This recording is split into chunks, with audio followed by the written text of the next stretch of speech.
প্রিয় দর্শক, আপনারা দেখছেন আপনাদের প্রিয় ইউটিউব চ্যানেল বাঞ্ছারামের বাগান। আপনাদেরকে আজকে একটা নতুন ভিডিও নিয়ে হাজির হয়েছি। সেটা হচ্ছে, এটা নিশ্চয়ই গাছটা দেখে চিনতে পারছেন, আলু গাছ। এই আলু গাছের সঙ্গে আমি যদি টমেটো গ্রাফটিং করি, তাহলে কিন্তু একই খরচায় আলুতে যে আমরা সেচ সার দিব, সেই আলুও হবে আমার, তারপরে উপরে কিন্তু টমেটোও ফলবে, এমনকি পর্যাপ্ত পরিমাণে। তাহলে একই খরচায় কিন্তু আমি দুটো ফসল পেয়ে যাচ্ছি বন্ধুরা। তো এটা কিভাবে করতে হবে সেটা আমি দেখাতে যাচ্ছি।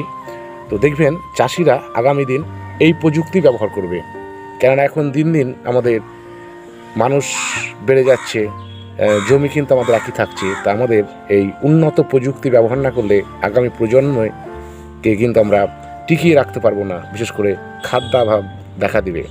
তো বন্ধুরা, কথা না বাড়িয়ে আমি এটা দেখাচ্ছি কীভাবে গ্রাফটিং করতে হয়।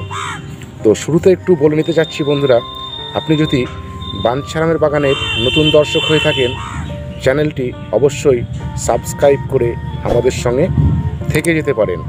আর আগের থেকে যারা সাবস্ক্রাইব করে রেখেছেন তাদেরকে অসংখ্য ধন্যবাদ। তো আসুন আমরা স্টেপ বাই স্টেপ দেখে নিই কীভাবে আলু গাছের গ্রাফটিং করতে হয়। এবারে আমরা এই অবাঞ্ছিত এই যেগুলোকে কেটে দেবো, অবাঞ্ছিত যে ডালগুলো হয়েছে আলু গাছের, মূল ডালটা রেখে, মানে যেটাই আমরা গ্রাফটিংটা করব, এটা গ্রাফটিং করব, এটা রাখবো, এইগুলোকে কেটে দেবো, এটাকে কেটে দেবো। তাহলে বন্ধুরা, এটা করছি না, ঠিক আছে? তাহলে আমি আপাতত এই দুটো গাছ গ্রাফটিং করব। তো কীভাবে গ্রাফটিং করব সেটা দেখতে থাকুন বন্ধুরা। দেখছেন এই আমার টমেটোর এটা হচ্ছে সায়ন, আমি আমার টমেটো গাছ থেকে কেটে নিয়ে এলাম। এবার এইটাকে আমি গ্রাফটিং করব।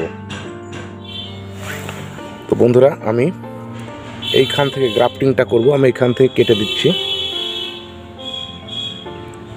এখান থেকে আলু গাছটা কেটে নিলাম। এই পাতা একটা রাখবো, সালোক সংশ্লেষ প্রক্রিয়া, যাতে গাছটা পাতা খাদ্য তৈরি করতে পারে। তাহলে আমার আলুর যেটা রুট স্টক বলছে এটাকে, এটা আমার কাটা হয়ে গেল। এবার কিন্তু আমার টমেটোর যে সায়নটা নিয়ে এসেছি, এটা কিন্তু আমাদের সমান হলে খুব ভালো হয়, একটু ছোট হলে সমস্যা নেই। তো মোটামুটি এখান থেকে সমান হয়ে যায় বন্ধুরা। আমি এখান থেকে কেটে দিলাম। খুব ধারালো চাকু দিয়ে ভালো হয়, তবে অবশ্যই একটা মনে রাখতে হবে, এটা কিন্তু ছত্রাকনাশক খাওয়া যায় অবশ্যই, নাহলে কিন্তু আপনার যে গ্রাফটিংটা করবেন পরবর্তীতে সমস্যা হবে ছত্রাকের জন্য। এবার আমি আলতোভাবে দুই দিক কিন্তু কেটে নেব।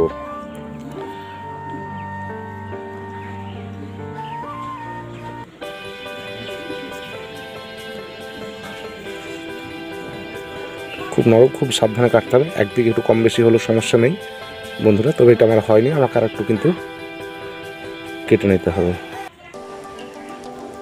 এমনভাবে কাটতে হবে যাতে এবড়ো খেবড়ো না হয়। এবড়ো খেবড়ো হলে কিন্তু হবে না, নষ্ট হয়ে যাবে। যাক, আমার খুব সুন্দর হয়েছে, দেখতে পাচ্ছেন আমি দুই দিক কিন্তু কেটে নিয়েছি।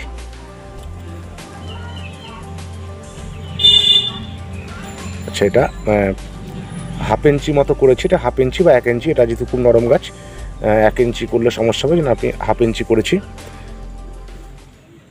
উপরে কেটেছি ততটা। কিন্তু এটাকে এবার ছিঁড়ে নেব, মাঝ বরাবর ততটা ছিঁড়ে নিলাম।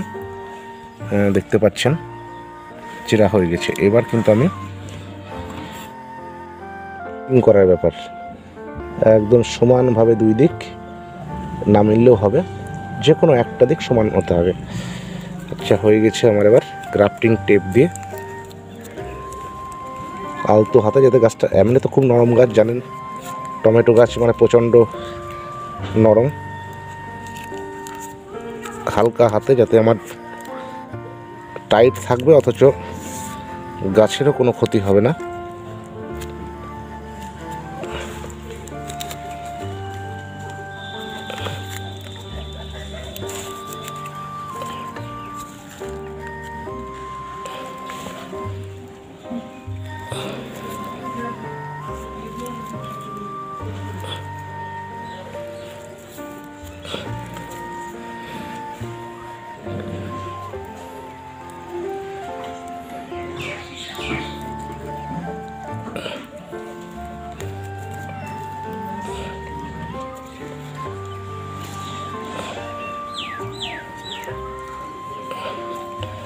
বন্ধুরা আমার এটা বাঁধা হয়ে গেছে।